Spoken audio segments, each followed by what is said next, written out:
মজাদার আলু পরোটা বানিয়ে যেভাবে অল্প সময়ের মধ্যে রান্না বান্না সব কাজ গুছিয়ে নিলাম। হ্যালো ফ্রেন্ডস, নমস্কার, গুড মর্নিং সবাইকে।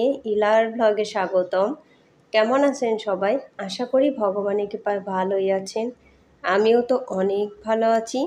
ইলার ব্লগে আরেকটি নতুন ব্লগ ভিডিও নিয়ে চলে আসলাম আপনাদের জন্য। এই তো এখানে কিন্তু আলু পরোটা বানানো হচ্ছে, শাশুড়ি মা বানাচ্ছেন। সবগুলো কিন্তু সুন্দর করে ভালো করে গোল গোল করে নিচ্ছেন। আগে ভিতরে পুর ভরে নিচ্ছেন, আলুর পুর। আলু সিদ্ধ করে ভালোভাবে সব মশলাপাতি দিয়ে কিন্তু মেখে নিয়েছেন। তারপরে কিন্তু পুর ভরেছে। এই তো আগে কিন্তু এই যে 2টা ভরা হয়ে গিয়েছে, এখন 3টা ভরা হবে। এইভাবেই কিন্তু এক এক করে ভরে নিচ্ছেন সবগুলা। এই তো এখানে কয়টা হয়েছে? 6টা হয়েছে নাকি 7টা হয়েছে। এই তো তারপরে কিন্তু এই যে আস্তে আস্তে সাবধানেই কিন্তু এগুলো বানানো হচ্ছে, তা না হলে ওই যে ভিতরে আলুর পুর কিন্তু বেরিয়ে যায়। আর ভিতরে আলুর পুরটা একটু বেশি করে দিয়েছেন যাতে খেতে একটু টেস্ট বেশি লাগে, সেই জন্য। এই তো বানানো হয়েছে, এখন কিন্তু আমি এদিকে ভেজে নিব এক এক করে। এই তো আমার রুটি ভাজার তাওয়াটা গরম হয়ে গিয়েছে, এখন এই যে দিয়ে দিচ্ছি। প্রথমে কিন্তু একটু তেল দিয়ে মুছে দিয়েছি, আর একটু ভাজার পরে তারপরে কিন্তু এর উপর দিয়ে আমি তেল দিয়ে দিব। তেল আগে দেব না, তা না হলে কিন্তু ভালো ফুলবে না, সেই জন্য একটু পরে থেকেই তেলটা আমি দিয়ে দেব। এভাবেই কিন্তু সকালে নাস্তাটা বানানো হচ্ছে।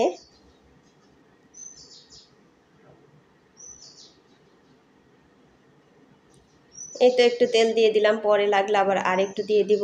আর সকালে যেহেতু, সেই জন্য কিন্তু তেল কম কম দিয়েই ভেজে নিচ্ছি, কারণ সকালবেলা তেল এত বেশি খেলে পারে ভালো লাগবে না সবারই। আর সকালবেলা কিন্তু এত তেলের জিনিস খাওয়া ঠিকও না, সেই জন্য এই যে বাড়িতে বানিয়ে খেলে কিন্তু এটা একদমই হেলদি একটা খাবার।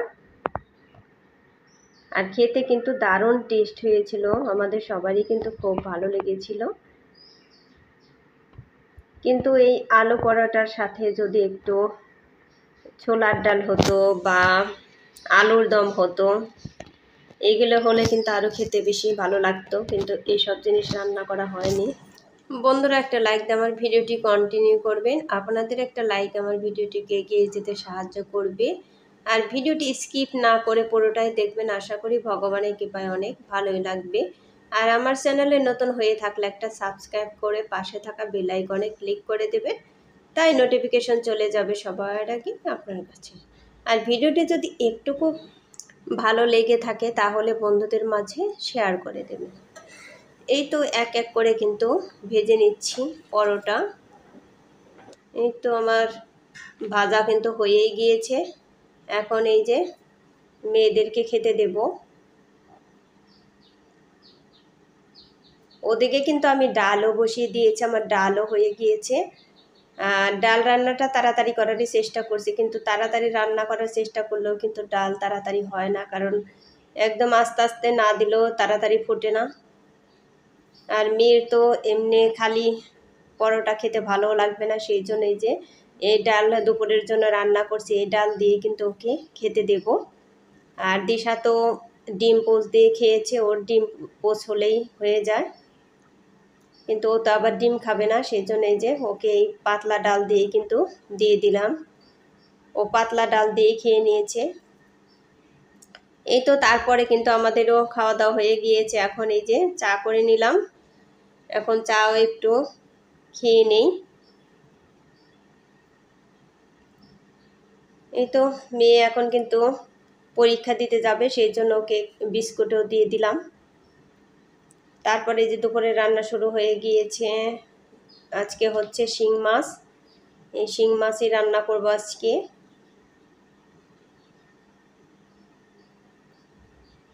আর আজকে কিন্তু বাসায় আমরা শুধু 4 জন, এই 4 জনের জন্য কিন্তু রান্না বান্না হচ্ছে, বেশি কিছু রান্না বান্না হবে না। আর সবাই তো একটু ঘুরতে গেছে বাইরে। এই তো এই মাছগুলো কিন্তু ভাজা হয়ে গিয়েছে, এখন একটু উঠিয়ে নিচ্ছি, তারপরে বাকি যেগুলো আছে ওগুলো কিন্তু ভেজে নেব।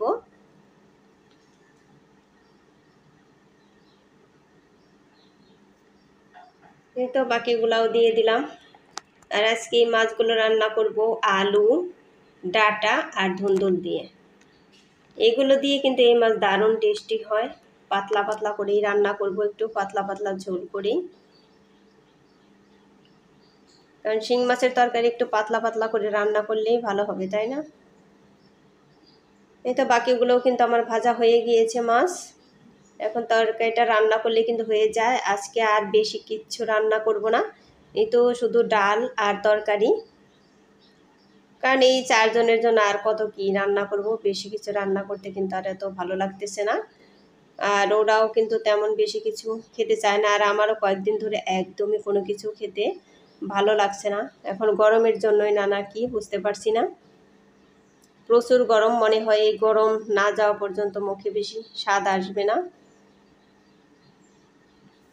এই তো আলুগুলো দিয়ে দিলাম, আগে আলুগুলো ভেজে তারপরেই কিন্তু ডাঁটা ধুন্দুল এগুলো দিয়ে দেব। তো ঝোলও কিন্তু দিয়ে দিচ্ছি। এখন আমার হাই ফ্লেমে জাল হচ্ছে, তারপরে কিন্তু মাছগুলো দিয়ে দেব।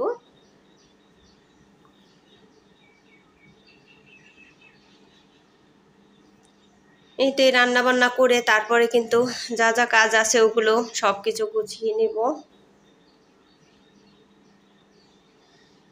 তো মাছগুলো দিয়ে এখনো জাল দিয়ে নিলাম। তরকারিটা কিন্তু আমার হয়ে গিয়েছে, আর এই তরকারিটা কিন্তু খুবই মজা হয়েছিল, একদমই মজা হয়েছিল।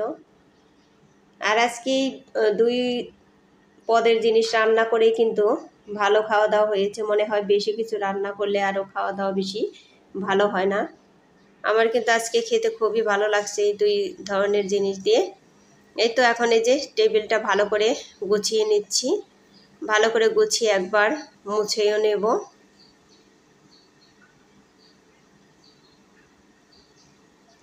রান্না বান্না তো কমপ্লিট, মানে কমপ্লিট হয়নি, এখনো ভাত হয়নি। ভাত আমি একটু পরেই রান্না করব, কারণ ভাত ঠান্ডা হয়ে গেলে কিন্তু একদমই ভালো লাগে না, সেই জন্য কিন্তু আমি পরেই রান্না করব ভাত। ভাত খেতে খেতে 2টা 2:30টা বাজবে, সেই জন্য ভাত একটায় বসিয়ে দিলেই হয়ে যাবে।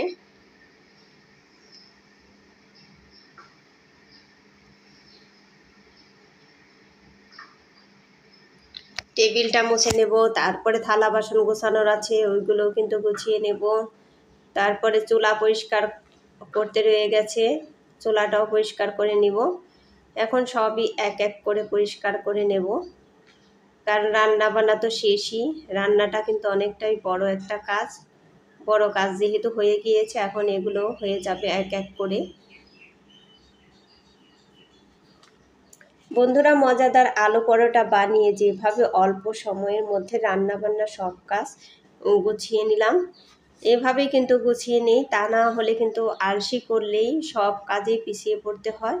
সেই জন্য আলসি না করে সব কাজ যদি একের পর এক করা যায়, তাহলে কিন্তু তাড়াতাড়ি সব কাজ অল্প সময়ের মধ্যেই করে ফেলা যায়। এই তো সব কিছু গুছিয়ে তারপর কিন্তু এক এক করে সব কিছু নিয়ে আসছি। ডাল, শিং মাছের তরকারি, তারপরে আজকে আবার আচারও বানানো হচ্ছে আমরা দিয়ে। ওই আচারের ফ্রাই প্যানটাও কিন্তু এখানে নিয়ে আসব, ঠান্ডা হতে দিলাম, কারণ এখন চুলার চারপাশ চুলা টুলা সব কিছু পরিষ্কার করে নেব, সেই জন্য কিন্তু সব কিছু নিয়ে আসলাম এখানে।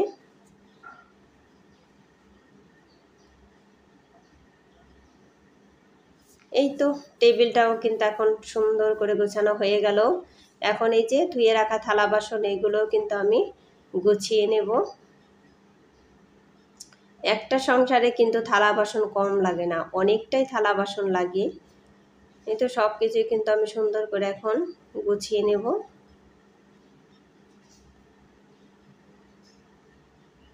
আর বন্ধুরা, আমার ভিডিওটি যদি আপনাদের ভালো লেগে থাকে তাহলে বন্ধু হয়ে আমার সাথে থেকে যাবেন। কিন্তু এক এক করে কিন্তু এখন গুছিয়ে নিচ্ছি সব কিছুই। আর এতটাই গরম, বাইরে কাজ করতে গেলে তো ফ্যান চালিয়ে রাখি, ফ্যান তো বন্ধ হয় না, সবসময় চলতেই থাকে, তখন কিন্তু ভালোই লাগে। কিন্তু যখন রান্নাঘরে চলে আসি তখনই মনে হয় এতটাই গরম লাগে। রান্নাঘরেও কিন্তু মাঝে মধ্যে ফ্যান চালাই, কিন্তু সব সময় তার ফ্যান চালানো যায় না, রান্নার সময় তো ফ্যান চালানো যায় না সব সময়, কারণ রান্নার সময় ফ্যান চালাইতে গেলে আবার চুলায় জাল লাগে না, বাতাসে অন্যদিকে নিয়ে যায়, সেই জন্য কিন্তু রান্নার সময় তেমন বেশি ফ্যানটা চালানো হয় না। ওই সবজি টবজি কাটার সময় ফ্যানটা চালিয়েই বসি।